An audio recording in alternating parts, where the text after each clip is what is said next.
à nos peuples qui se battent. Gloire à nos peuples, dignité à nos peuples, victoire à nos peuples. La patrie ou la mort, nous vaincrons. Parce que je ne crois pas en l'aide en réalité. Et pour répondre à notre jeune frère, notre cadet, capitaine Traoré, président du Faso,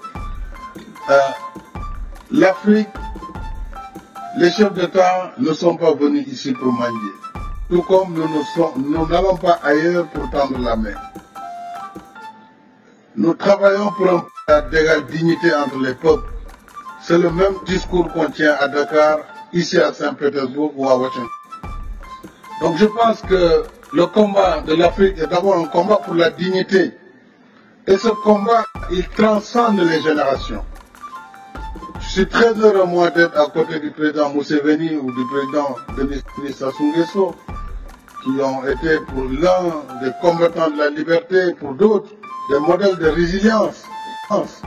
Et chaque génération a son combat à mener.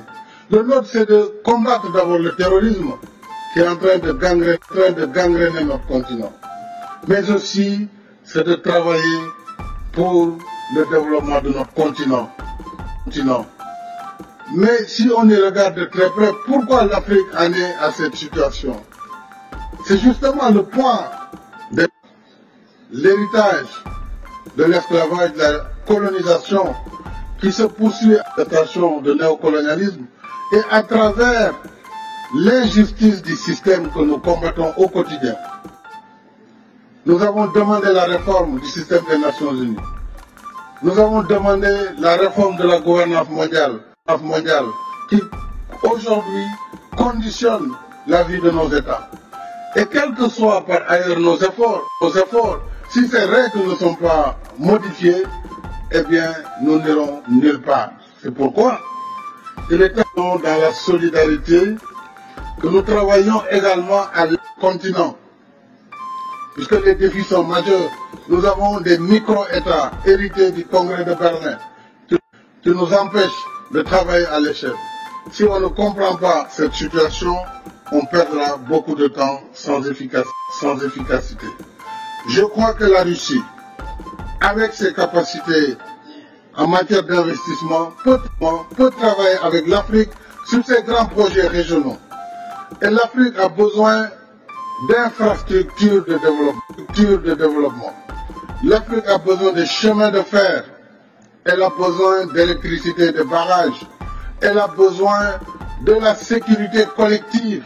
Et sur tout cela, l'Union africaine, à travers différents mécanismes, que ce soit l'ODAN-NEPAD, que ce soit les programmes régionaux, nous avons le programme qu'il faut. Et je pense avec la Russie, nous pourrons travailler ensemble avec les BRICS et avec tout autre partenaire qui souhaiterait travailler dans nos priorités. Nous pourrons ensemble bâtir une prospérité partagée. Je pense que s'agissant maintenant de nos soucis, et notre souci principal reste la paix sur le continent. Notre souci, c'est la sécurité à l'échelle du continent et du monde. Nous souhaitons des escalades pour aider à l'accalmie et à la restauration du libre commerce des céréales et des fertilisants. Ça, c'est mon discours depuis le premier jour du conflit russo-ukrainien. Puisque l'Afrique, au-delà du blé, produit des céréales. Nous produisons du mil, du maïs, du sorgho. Nous produisons toutes sortes de céréales. Mais sans fertilisants, comment allons-nous faire? Donc toutes les contraintes contre le commerce des céréales et des fertilisants doivent être levées. Mais ce soir, nous verrons le président et je pense que nous aurons l'occasion, sur l'initiative de la paix africaine, d'avancer sur ces sujets. Mais aussi, cela nous permettrait, partenaires sur les restrictions par rapport au commerce, de plaider pour la levée de toutes les restrictions afin que les pays puissent retrouver un commerce libre au bénéfice de toutes les populations. Monsieur le Président, je vais m'en arrêter là puisque je ne voudrais pas être plus long, mais nous souhaitons une action de la Russie à l'échelle de l'Union africaine, dans le domaine de la sécurité. Nous avons une